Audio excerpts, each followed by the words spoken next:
Yes, ladies and gentlemen, my name is Jack Farmer. He's Andy Rossi, and this is the Evolution of Movies show. Andy Rossi, how have you been? It feels like it's been so long. Too long, my friend. It's great to see you. I brought back my friend here.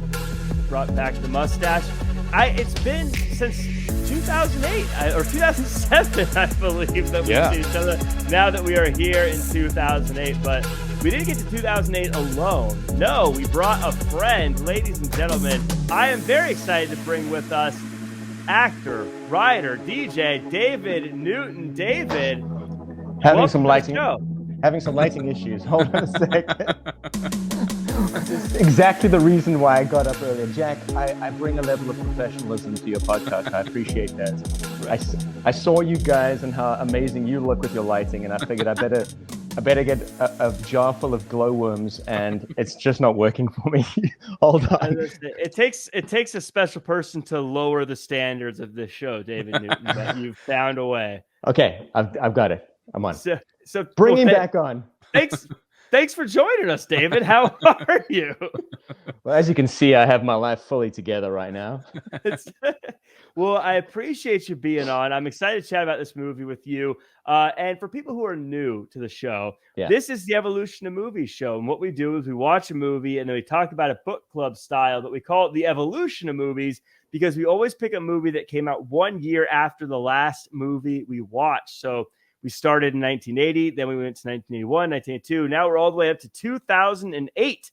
David, this was a time when movie theaters had hits like Gran Torino, The Dark Knight, and of course, Zach and Miri Make a Porno. But we aren't talking about any of those. We're talking about Bronson, a movie IMDb describes as a young man who is sentenced to 7 years in prison for robbing a post office ends up spending 3 decades in solitary confinement. During this time, his own personality is supplanted by his alter ego, Charles Bronson. David, had you seen this movie before, and what were your thoughts going into it this time around? I strangely hadn't seen it before, and I used to pride myself on being a Tom Hardy aficionado. I used to try to find anything he was in. I really, really enjoyed him. And I hadn't seen it. And I was wonderfully surprised, I got to say. I mean, right off the bat, I have to say, it might go down as my best Tom Hardy acted movie I've seen. So, I mean, Legend is up there, but it's unreal. I hadn't seen it.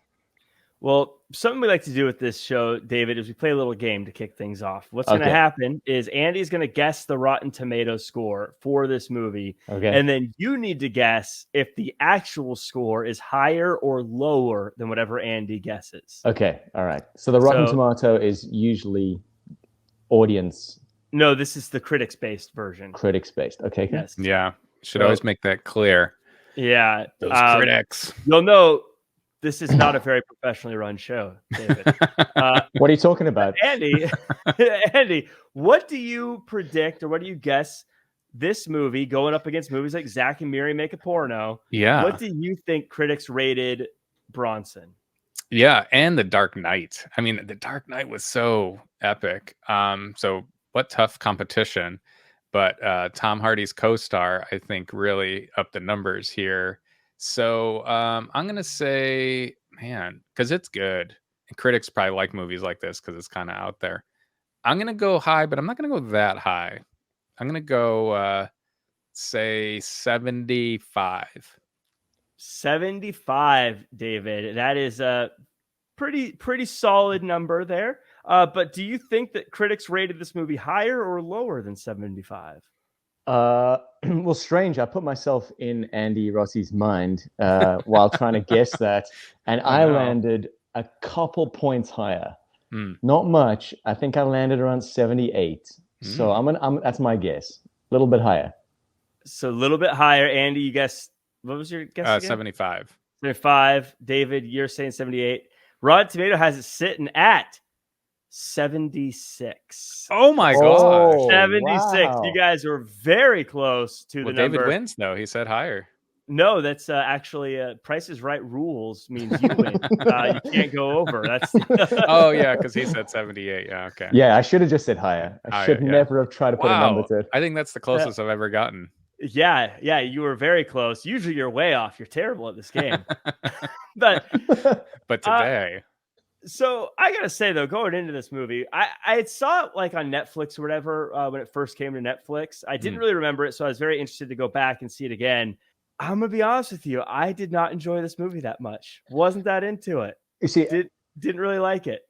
Well, that's the thing. I don't think it's an enjoyable movie. I don't think enjoyment is a word I would ever use. In fact, I don't think I could even recommend this movie to anyone. It's not one of those movies. It's a drinking game, really. I think I mentioned this. Like it's you take a shot every time you see Tom Hardy's junk. Like that's the game. Yeah, exactly. It's not an enjoyable movie. I feel the same way when Seven came out. Like I've seen that movie probably 20 times, and I love that movie. But is it an enjoyable movie? It's tough to recommend. Yeah. It is one of those, you mentioned recommending. It is kind of funny. It'd be weird. Like, you know what movie you seem like you would like? Right. You would Bronson. love this. Yeah.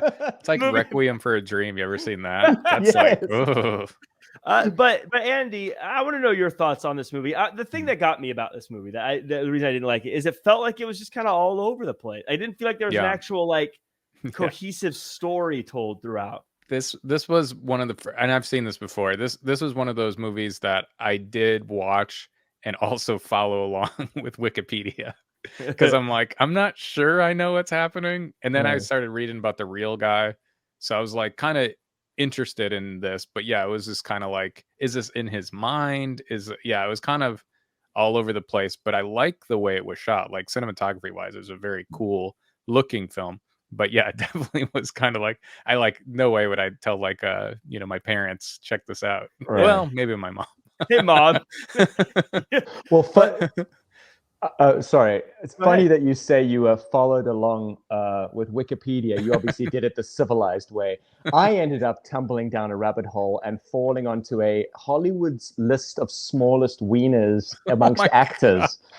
And he's on that list apparently, along with two others you might be interested in. I'm interested. Jude Law is on that list. Oh, poor Jude Law. Terrible list.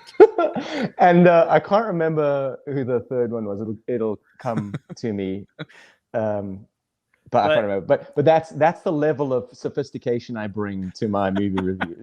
I did have to Wikipedia this afterwards.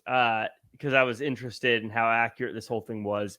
But David, you said something that I do agree with, though. I do think the acting is phenomenal. And I agree with Andy, the cinematography, it was shot very well. I just felt like there was scene after scene of, if you missed that scene, you didn't really miss anything in the movie. Yeah.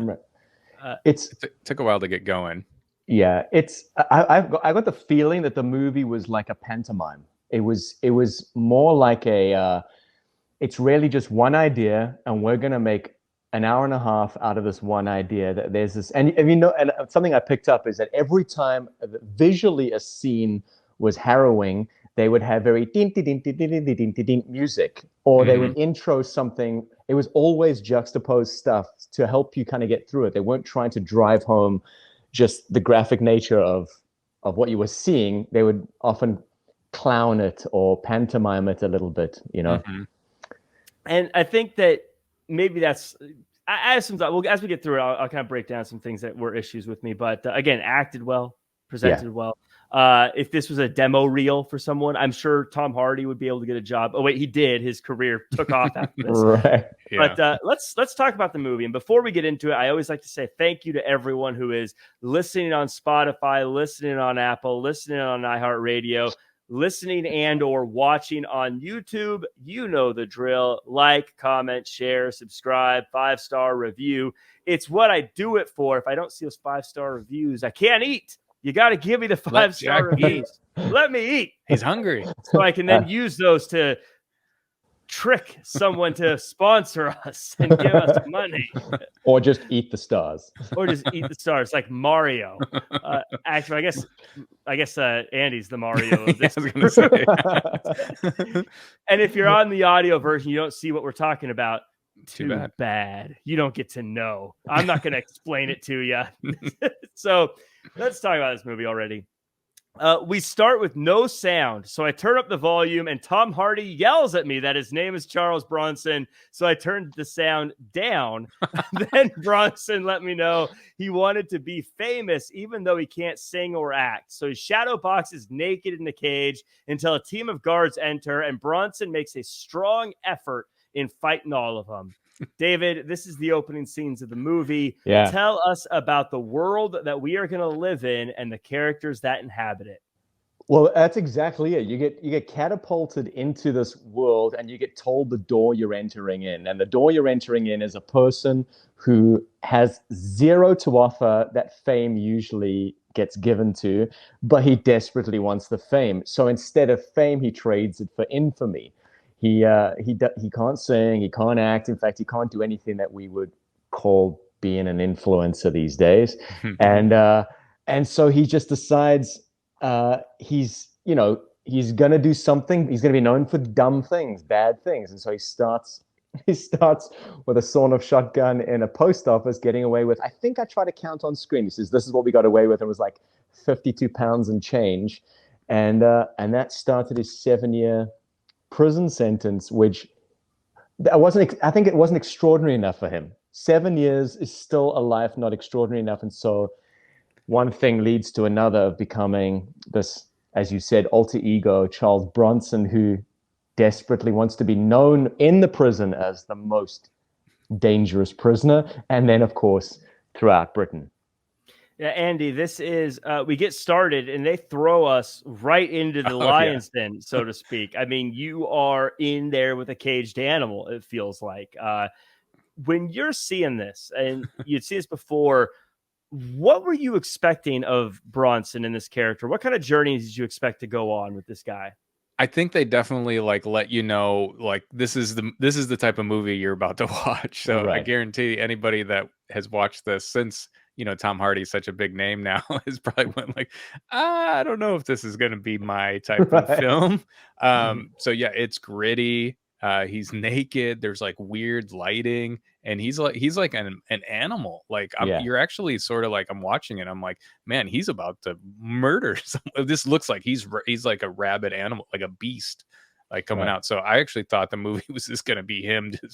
And it kind of is this consistently him being just a crazy beast man. So this super intense, right from the start. I mean, you're kind of just very much wanting to know how he got to this level, Right. There was something very I think telling about the character right off the bat, how he was. Most people, I think, if you're in a situation like that where you're in a cage and guards are coming, you're kind of putting yourself in a position to say, okay, don't beat me up, don't hurt me, whatever. Where he was gearing up to fight. He was let's do this. He had been waiting all day for this to happen. David, and to the point Andy made, this kind of is telling us, the viewer, this dude likes to fight. This is you're seeing a guy that is not going to back down from anybody. Yeah, and without jumping ahead, and I don't know what else, by the questions you have, but you kind of see that when he becomes such a handful for them that they go, well, you must be mental, and so let's send you to a mental institution, and they dose him up so that he's kind of not able to fight. And his only desire is to go back to what he calls his hotel. He wants to go back to the place where guards will walk in and fight him. He doesn't want guards to dose him. He wants guards to fight him. And that's his thing. Yeah. And Andy, before moving on here, I did want to ask you, as a filmmaker, the concept, what are your thoughts on the concept of having someone narrate their own movie as Bronson did in this? Yeah, I mean, it's cool because you get to hear what he actually I'd much rather read an autobiography than a biography, right? Isn't that the one where the author actually writes it themselves? Because then you get to get their perspective. So I like getting his exact perspective of it. So I think that's cool. And it's Tom Hardy, so he's so charismatic, and at the one point he's got like clown makeup on and like his crazy mustache. And I looked up the guy he was portraying. I mean, he looked exactly like the guy. So I thought it was cool because I think you could get a lot of embellishments. Well, I guess if you're talking about yourself, you're embellishing too. But I was just thinking of like Desperado, the Robert Rodriguez movie. Like at the beginning, Antonio Banderas' character gets talked about, and it's outrageous. They're like, he's this monster, this machine, and then like Antonio Banderas comes in, he's like 5'7", So I guess both are, you can embellish, but I think I would rather see. I liked seeing him kind of telling the story. Well, as he tells the story, Bronson tells us that his parents were good, but as a kid, he got into trouble and picked fights with everybody. But Bronson always believed he lived by a certain code. Also, he says his name is actually Michael Peterson, but now he goes by his fighting name, Charlie Bronson. And he was sentenced to 7 years in prison for robbing the post office. While most people wouldn't like prison, Bronson loved it. He thought of it as a place to sharpen his skills. He shows us what he means by mouthing off to someone in the prison and fighting a whole group of guards. He loves it so much, he's disappointed when parole comes up. He was becoming known as Britain's most violent prisoner, after all. David, this is something you had talked about earlier on, the idea of becoming infamous almost. And this was his approach at becoming famous. I want you to kind of talk a little bit more about that, but also this is something that kind of frustrated me. They talk about he wanted to be famous. They never actually say why he wants to be famous, or what his goal is. It's just, and so I guess I was hoping this was the point where they would explain what is driving him to be this way. Right. And I thought about that too, but I think it's such a great, narration on society today, is because people want to be famous. There's just such a desire today amongst people to have some sort of a level of fame. And the fact that the movie never says to us why he wanted to be famous means that we leave it open-ended for anyone to map their own reason for wanting to be famous into the movie. And then the movie then takes you on this journey of asking the question, but would you go to this degree for that? Like, would you, like, as you said, first up, like, refuse to do your work in the prison and have 5 guards beat you, is that something you're prepared for, And he was so desperate for fame. And you're right, it never gives you a reason why he wanted to be famous. But I love that it really left it open-ended for anyone to go, okay, I want to be famous, but maybe not to that degree, or I'm not prepared to pay that price. So something, Andy, that they kind of skimmed over was the fact that he did at some point have a wife and a kid and a family, and that he just decided to turn to crime. Did you want them to kind of tell us a little bit more about his upbringing, or were you kind of excited, like, let's just get into the prison fights? Yeah, I wanted to see more. Yeah, more of the prison fights, because I think that's the movie we were watching. I don't think it was I don't think it was like a biopic where it was like talking about all that kind of stuff. I think it was more like, how did he get to this level? Almost like the level that you would just see on TV or reading a newspaper. Like, oh, this guy's insane. Let's see his insane stuff. So I think they were just giving you the main reason why he was famous, and that doesn't have anything to do with the kid. He had one kid, I think, right? Yeah. So is it, which I am very interested to see what that kid grew up to do. Watch, he's like a real estate agent or something. I don't know. Who knows? I just feel like that kid probably had a pretty crazy upbringing. So this was, and going back to David, something you said about the infamy thing is, and again, I don't mean to bash on the or try to pick this apart, but as he's explaining this, he says what he loves about prison. He loves how on edge it is. He loves how crazy it is, and he obviously loves fighting people. He never actually says he loves the idea of it making him famous or talking about it making him famous. He just seems to get in lots of fights. And I guess to me as a viewer, I'm like, are you going to connect this to the part about wanting to be famous? Like, it feels like him wanting to be famous happened, and then he got over it, and now he just likes to fight. And I don't know. He never actually mentions how becoming famous this way is affecting him in any way. Like he's not like, oh man, people have heard of me. He's just like, right. And I think there's something deep about that. I think as we peel the onion, I think there's something really deep about that because, again, in the pursuit for fame, you may well even reach a level of fame and find that it's so unsatisfactory. But then you have to ask the question, like, how much of my time, energy, and resources and talents did I put in to reach this? It wasn't the Mount Everest I was hoping it was going to be. And now I just have to fight in order to validate the fact that I went down this road. Interesting. So eventually these fights take him to Could I mention one thing? Is this the part now where he went to the mental home, right? So I was about to get to that part. Yeah. Okay, cool. Yeah. All right, go for it. So eventually he gets sent to the funny farm. He still tries to pick fights, but he gets drugged. While drugged up, everyone dances, and Bronson tries to leave, but he gets waved away from the door. And for the first time, we see Bronson break. But he's not a quitter, so he devises a plan. He pretends to be drugged so he can choke someone to death, but the plan doesn't work. Murder went wrong, as he says. And while he wants his trial, he's just told he's getting more drugs and going to Broadmoor Asylum for the Criminally Insane. Sounds like somewhere Batman's villains are held up. But Bronson says, if you're going to be unfair, I'll show you the ultimate in unfair takedowns, where we get shown footage of a riot that made Bronson Britain's most expensive prisoner. So they say he is sane so that they can let him go and make him society's problem instead of the Queen's problem. Andy, you said you wanted to say something about this. Yeah, just so gross when they show that guy dumping his hand. And I'm watching it. I didn't remember what happened. So I'm like, please don't eat it. Please don't eat it. Please That's don't eat it. That's exactly what all of us were thinking. And still the payoff is still disgusting. Yes, like not quite.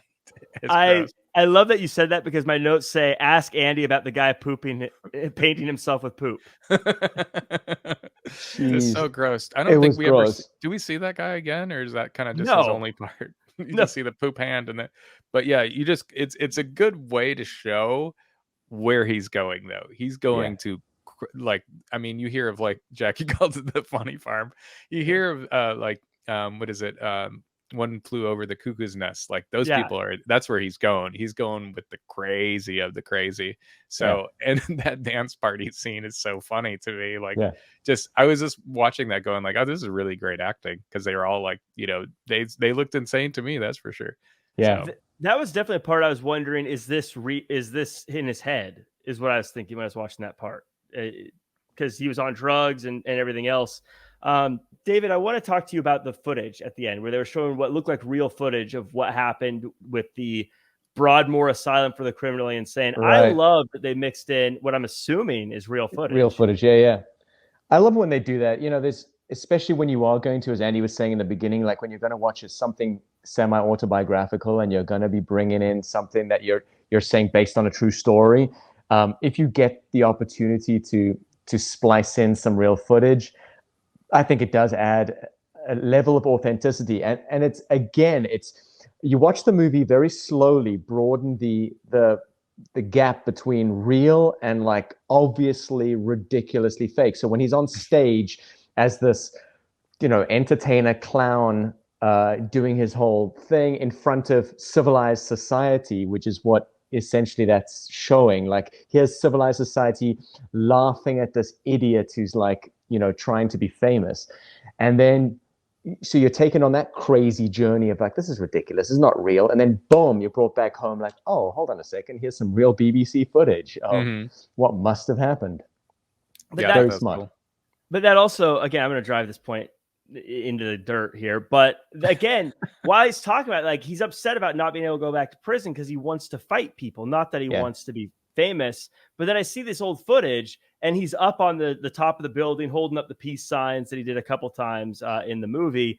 And I was thinking, that is him trying to be famous. Like, that's the scene that they should be like talking about and focusing on, is him almost like he did all that just so he could have that moment to sit on top and hold his hands up like, look at me. That's the fame thing. This, Andy, it feels like he's just he cares more about fighting. And they never actually explain why he cares about fighting. Like, I don't know, does he want to test himself physically? Does he want to just hurt people? It doesn't seem like he wants to hurt people. It seems like he wants, because he doesn't beat up anybody. It's like he looks for fights.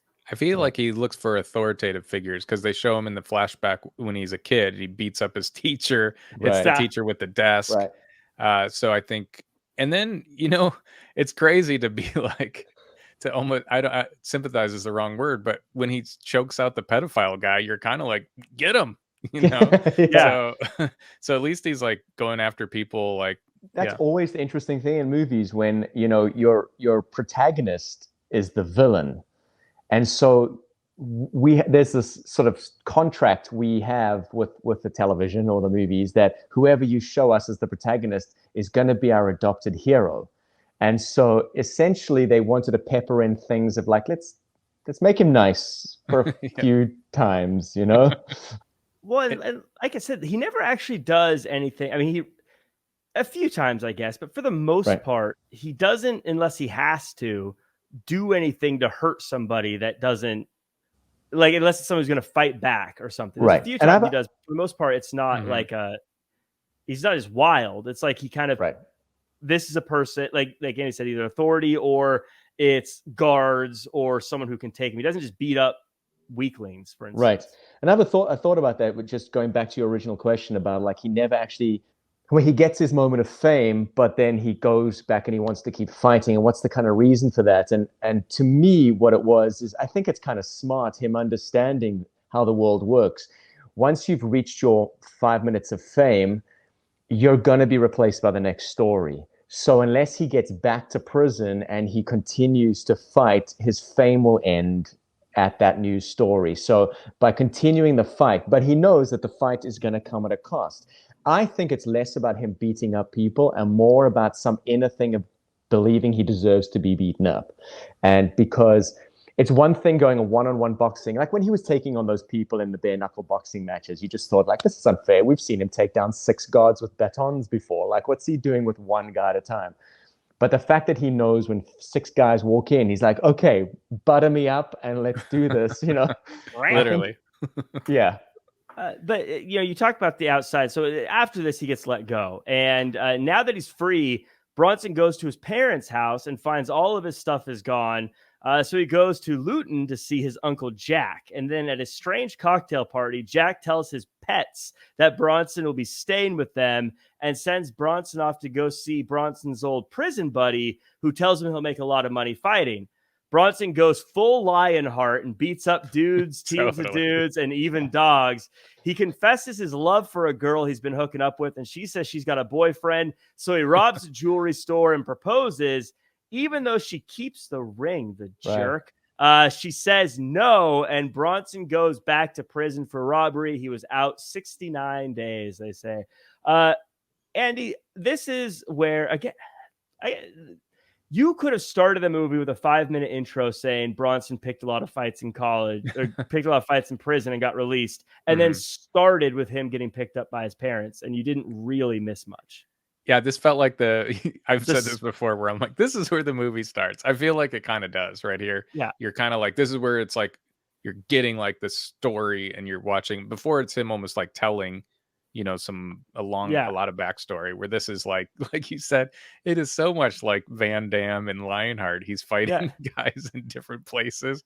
And the whole thing is like odd. Like his Uncle Jack's place is really odd. The guy he meets that has him fighting is very odd. Uncle Jack says, and I wrote this down, he goes, "Oh, fuck me inside out. It's good to see you," or something like that. I'm like, is that a saying? That's a British greeting, yeah. Is it? But you don't say that to your family when you see them? Well, yeah, all the time. It's a Christmas thing, yeah. Yeah. Fuck me with bells on. Yeah. Just a very like odd, but I enjoyed that part. I could have actually done with more fighting. Like they could have set that up a little bit more. Like, but I guess that wasn't the movie we were watching. But like, seeing him fight the one guy, then he fights 2 guys at a time, and then like you said, he fights dogs. Yeah, I actually felt bad for the first guy. He's fighting an old man. Like, yeah, what do you see? Yeah, that seems unfair. Poor guy. But he did almost have a superhero strength about him in this movie. Bronson did. Now, David, this before is where... before we move on, I just want to point out one thing on that. I didn't realize until now, but again, by making that girl take his engagement ring and say, I have a boyfriend, and leave him, it's another time they somehow managed to make this out and out villain, relatable, and you sympathize for him. Yeah, which is funny because I'm saying this, but you're right, because he stole the ring. He beat up a dude and took the ring. And I'm like, but she kept it. That's not fair. And she said no. It wasn't even his ring. He worked really hard to get the... Oh wait, no, he just stole it from somebody. He robbed really hard. But this is also where becoming famous for... He didn't actually go back to prison intentionally. He just was kind of an idiot, I guess, in this case, and went back to jail. Sorry, I just wanted to go back for 1 second. The scene where he steals the ring is pretty great, though. He's like, "Don't call for 10 minutes," and he's like, 15 minutes. Yeah. And then that they circle back and say she did in fact wait 15 minutes before calling the cops. Yeah.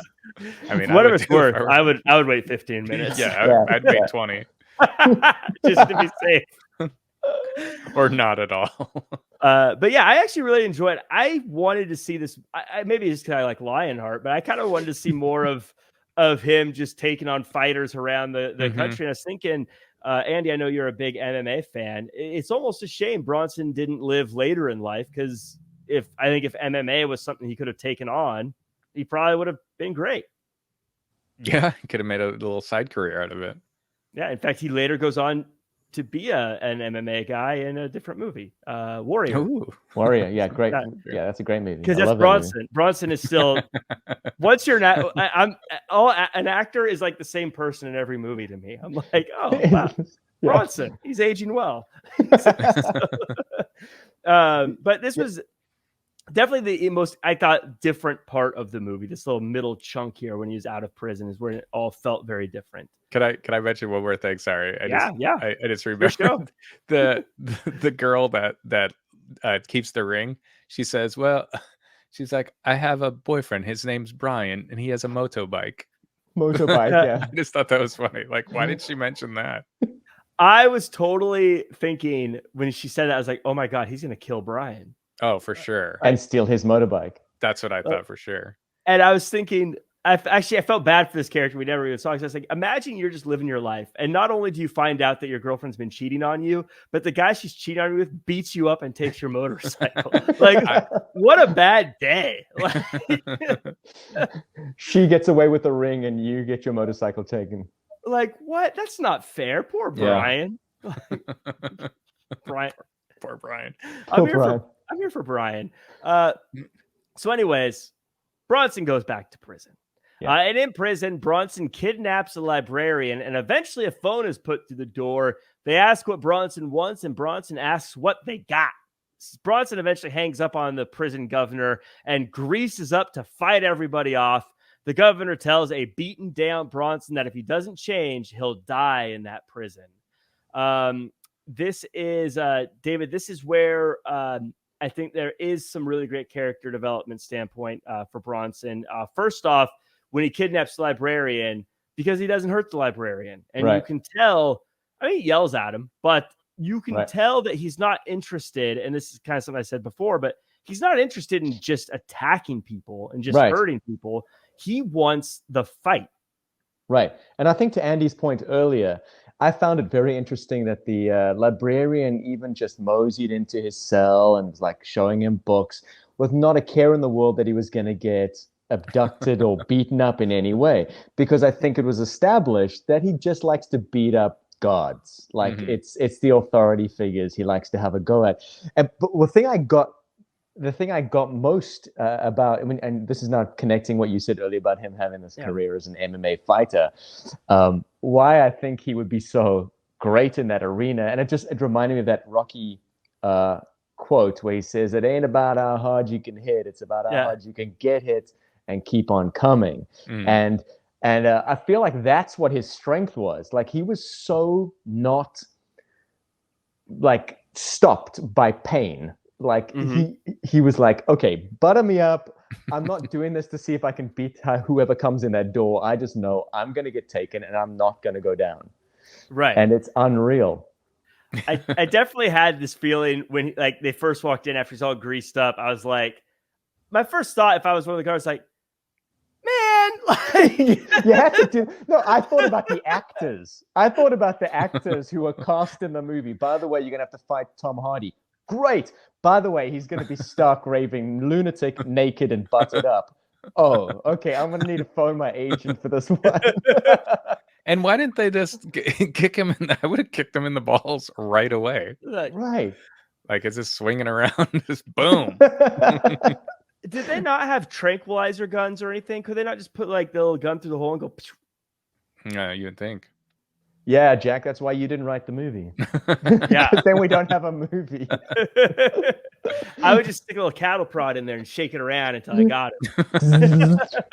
You'd probably get more strong from that.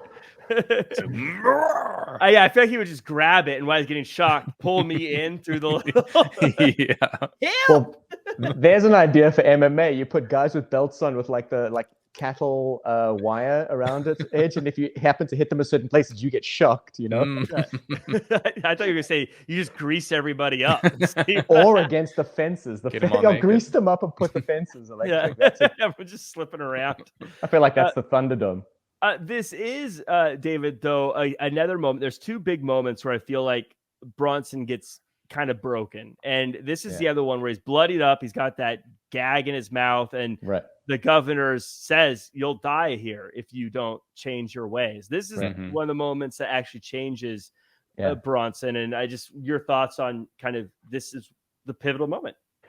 Yeah, it is. And I think this is one of those moments where you see his humanity, where he, you've been conditioned to see him as an animal. He's been treated as an animal, and you even think to yourself, rightfully so. You've got a ball gag in your mouth, and you've got, you're tied up, and you're put in a cage that's barely got an inch around you, and you want to act like an animal. You're like, we're society. You want to act like an animal, you get treated like an animal, and then, you never had those times where you've like with your brother or your sibling, and you go in at them and you tell them something and then they cry. And then you go, damn, now I feel bad about what I just said. And I think that's what I felt in that moment. Like when he breaks down, I'm like, he's someone's son. He's a human. Yeah, he had that moment. It felt like you could feel him thinking, like, what am I doing? Like, what is all this for? Yeah. Right. Yeah, go ahead.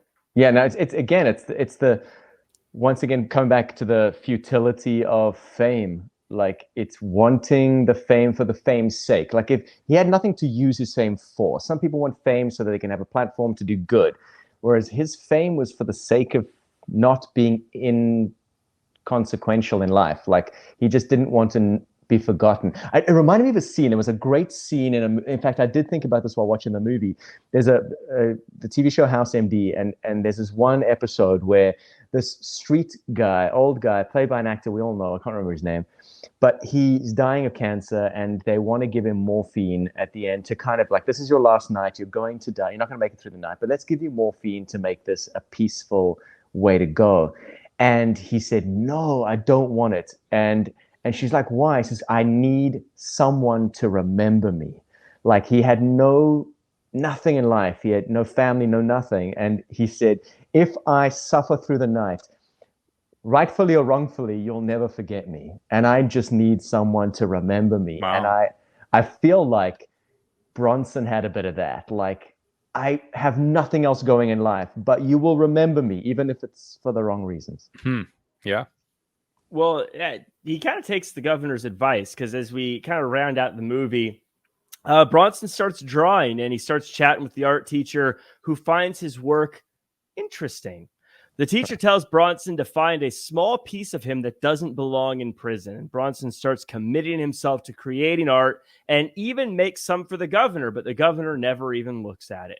After getting snubbed by the governor, Bronson attacks his art teacher, ties him up, and paints him while music plays. Once he's satisfied, he invites the guards in to have a final scrap. Bronson always wanted to be famous, and now he's Britain's most famous prisoner. They give us the stats that he's been in jail for 34 years, with 30 of those years being in solitary confinement. A quick look at Wikipedia says he's still in prison to this day. So damn, those numbers are bigger now than yeah. they were. Right. Andy, this is, I guess, supposed to be the redemption arc for Bronson. He gets into art, but he never really leaves his fighting behind. Yeah. He tried to do something different. Yeah, you know, and it is like we kind of mentioned earlier, like how can a guy like this actually like tug at your heartstrings a bit? But he does, because he's actually like a good artist. Like the stuff he's making is actually, it's interesting, you know, and it right. And finally, like an art teacher sees that he's got something, and that, I don't know, with the right encouragement, maybe that's where he would have gone. Maybe he would have been an artist. But since he's got like people like the governor that won't even look at his stuff, and then I think it's the plot is they stop the program or something, right? Isn't that why? Or something like, why does he attack the art teacher? Because something happens, right? Like, no, because he drew a picture for the warden or governor, I think they call him in the movie. Yeah. And he doesn't even look at it. And so the teacher's like, that guy's a jerk, whatever. Don't worry. We'll make you famous. And Bronson says, what do you mean we? Oh, yeah. And that's kind of what triggers him. Yeah. So I feel like he was almost there. We almost had him like maybe going to pursue something.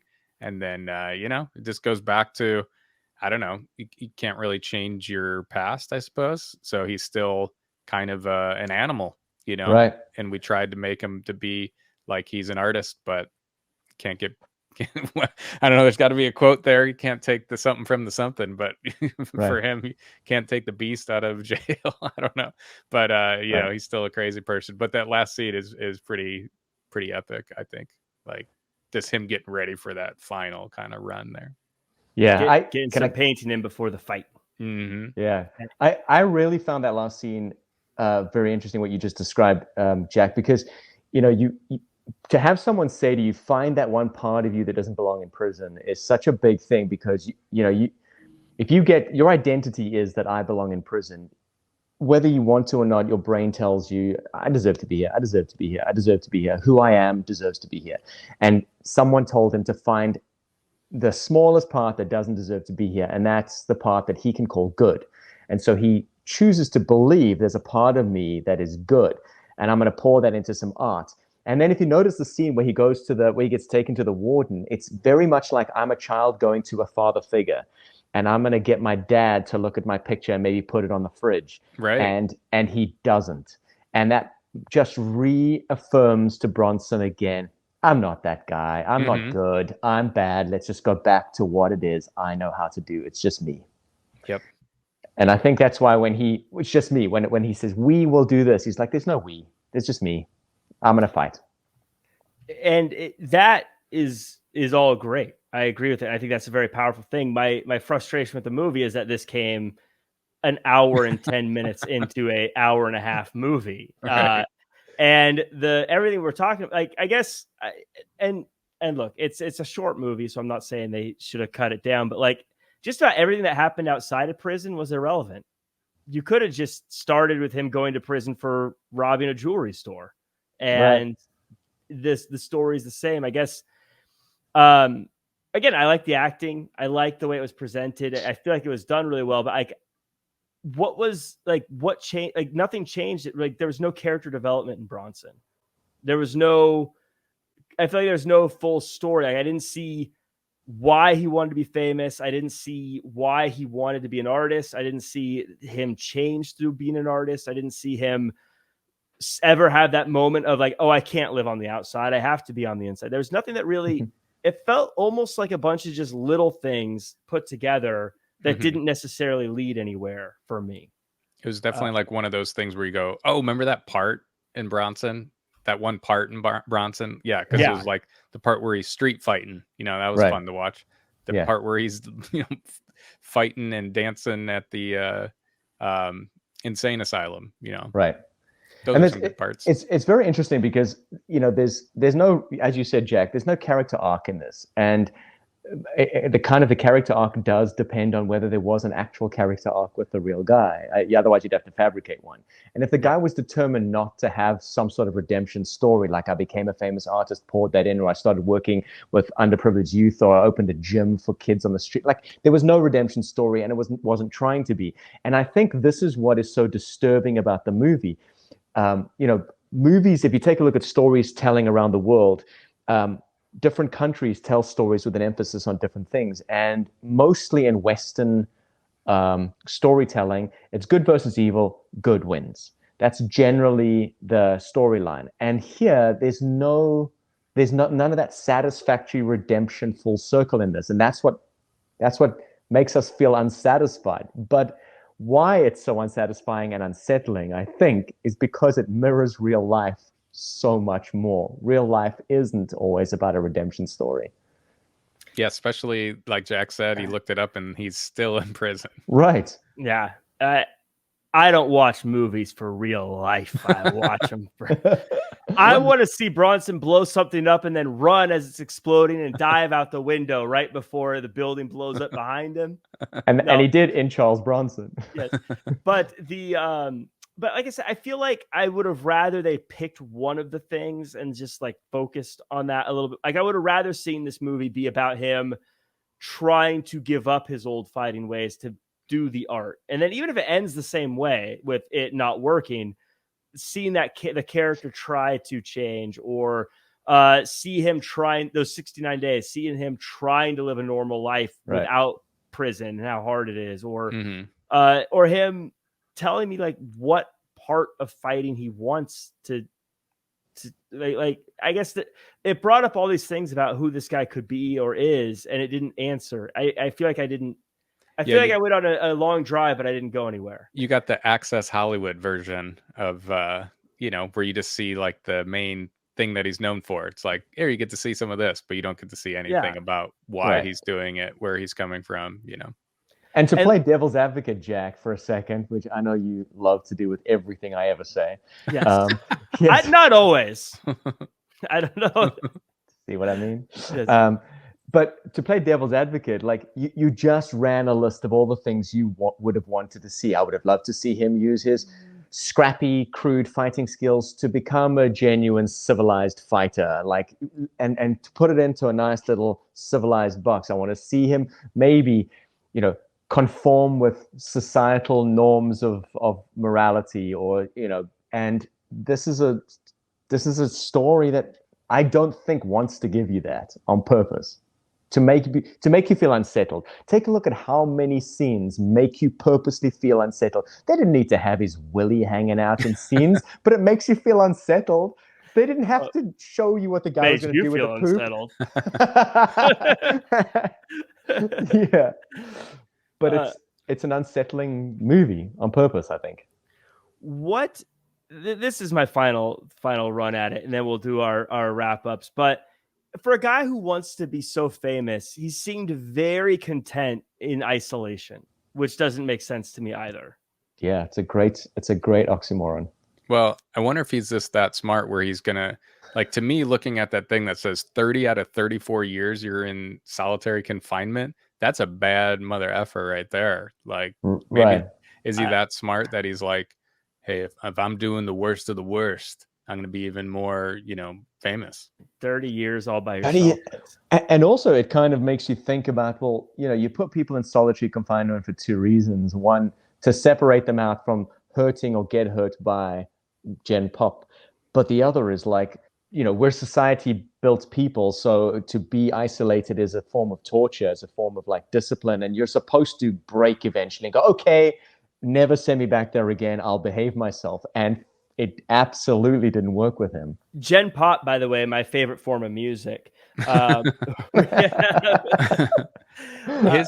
His 30 year or 34 years in prison, though, that was one thing. It's longer now because that was in 2008. So, but I was looking at Tom Hardy. I don't think they aged him up much. He looked like he was like mid-30s in that movie, and I'm like, wait, he's been in prison 34 years. He got in there when he was 1. They were very weird with time, because before he got released, they said he was in prison for 26 years. But I think what he meant was at the time of filming 26 years total and not just before he got released, if that makes sense.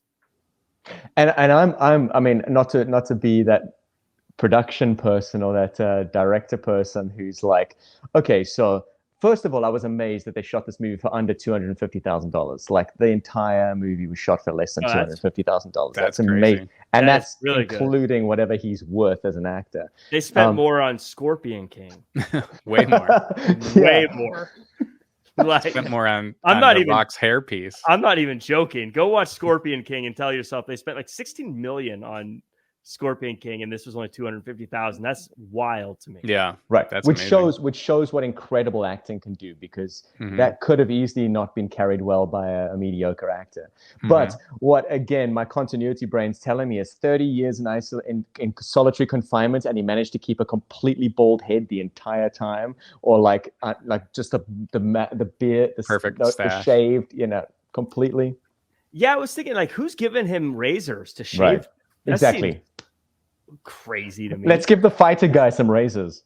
But in any case, I mean, I do think for all my curmudgeoning, blaming, crabbing at this movie, it was very, I guess this is the final thoughts part, visually cool. The character, I think a lot of my unhappiness with the character was that it is such a fascinating character. I guess I just wish I got more from it. Because the character is great, the acting is fantastic, everything's done. I felt like the threads of the story could have been woven a bit better in watching it, personally. David, you are the guest, so you get last word on the movie. Andy, what were your thoughts? Yeah, I mean, I'm blown away that the budget was that low too. And then you got Nicholas Winding Refn as the director, went on to do Drive, which I think is such a kick-ass movie. That's great. Yeah. But just shot really well. And yeah, I mean, because this was Tom Hardy before everyone really knew him, and you just watch him, you go, that guy's a star. Like, just the way he has, even the makeup when he's like the clown kind of character, and then him as this like crazy animal, and then him getting like that part, like you said, where he's just kind of defeated, and even the part where he's all drugged up and he's kind of, I think he's trying to escape the loony bin, right, where he's like walking real slow like towards the exit. They're like, no, go back that way. Just like all these different layers. All these different layers of him as an actor, I just thought was awesome. And now that I know that, I don't think I looked it up when I first saw this, that Charles Bronson is a real life prisoner and he's still alive. I don't know, just a crazy experience to know that this is a real life person. But I do think it was kind of like, it took a while. I'd say it was a good 25-30 minutes before I'm like, come on, I remember this being better. Like, so I think it took some time to get there, but once it got there, it was interesting, like his paintings. Well, David, final words, any final thoughts on Bronson? Yeah, I think it's just what we've talked about mostly. It's absolutely not the kind of movie you can easily recommend to everyone, apart from the serious R rating that it gets. But it's, if you're looking for a movie with twists and turns and a plot like switch up and some cool action and then like a good beats evil, like, you're not going to get all of those recipes. You're not going to get those ingredients in this recipe. But what you are going to get, if you're interested in maybe being taken on an emotional journey, I think, of like, let a person doing their craft probably about as good as anyone can act in that movie. And to say that it's one of his first ones out the gate, he hit it out the park on the first time out the gate. Like, it's an unbelievable acting, because let's be fair, on a whiteboard, if someone said, what's this movie going to be about? You could write 1 point. This movie's going to be about one thing, and we're going to try to make an hour and a half out of this. And so you're right, it doesn't have a lot of storyline, but it does, I think, take you, like, we could have hours of discussion about why a person would do the things they do. And I think that's the journey that this movie takes you on. And so, not for an enjoyable exercise, but for a discussion exercise. It's more of a book club kind of discussion. Yeah. Yeah, he went on after this. His next big movie, I think, was Inception, is what it looks like. Cool. He was in Rock and Rolla before that, but then after that, he did like The Code, Wuthering Heights, The Take, Riz MC, Perfect. I don't know any of those, but Inception was the next big one. And then Tinker Tailor Soldier Spy. And I think Warrior was when he really became the guy. Because then after that, he did a few others before Dark Knight and Mad Max. Yeah. I mean, there's more in between there, but those are like the big ones. You know? Well, he also did like a very Hollywood. This Means War with Chris Pine. And that's that one. That's the one I was thinking of. Yeah, and then he did Dunkirk as well. And those were all later. I just as Venom. His come up. Venom. His come up was this, and then I think Inception was when they're like, okay, you're now in big budget status. And Tinker Tailor Soldier Spy was more Oscar stuff. And then Dark Knight or Warrior after that was like, and for those who were prepared to watch Peaky Blinders, he was unreal in Peaky Blinders. He's my favorite character in that. Yeah, totally. He's awesome. Yeah. Tom Hardy's your favorite in everything, Andy. Correct. Just like Chris Hemsworth's my favorite in everything. Man, them two together, good God. Could you imagine? Talk about greasing up before the guards come in. Oh my God. Talk about Thor's hammer. On that note, before we get out of here, we always like to play a game, David, where we see if Andy can do a 6 degrees of Kevin Bacon with someone from this movie. Okay. I'm pretty sure he can, because I feel like there's a few people who have been in movies we've done before. So Tom Hardy was in this movie.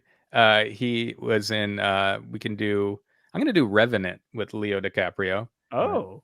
And Leo DiCaprio was with Brad Pitt in Once Upon a Time in Hollywood. And Brad Pitt was in Sleepers with Kevin Bacon. True story. Yeah. Every time we do this, David, it goes to Sleepers. Oh, Sleepers is the one? He brings it to Sleepers every time. Every time. That's great. I love it. You got to have your one that everything's in it. Like if you don't go through something like if it's British actors, you go through like a Love Actually that has like every single actor in it. Yeah. Or Harry Potter, you know. That does it for us. Our next movie, we're going to go to 2009 to chat about He's Just Not That Into You. Quite the pivot from Bronson. And then we're going to pivot again to 2010's Machete. And then we're going to go to 2011's Cabin in the Woods. Nice. So fun slate of movies coming up. You can make sure to follow along. Like, comment, share, subscribe, 5-star review. I'm Jack Farmer. You can find me at Real Jack Farmer across all social media. Andy Rossi, where can the world find you? You could find me at Just Andy Rossi. And David Newton, if anyone wants to see any of the projects you're currently working on, where can they find you? I am David Newton. Across all social media. I am David Newton. www. You can put that in the front and get you there too. All right, perfect. Well, thank you so much for joining us, David. It was a blast having you on. Always good seeing you guys. And thanks to everyone who's watching and leaving a 5-star review. We'll see you guys next year.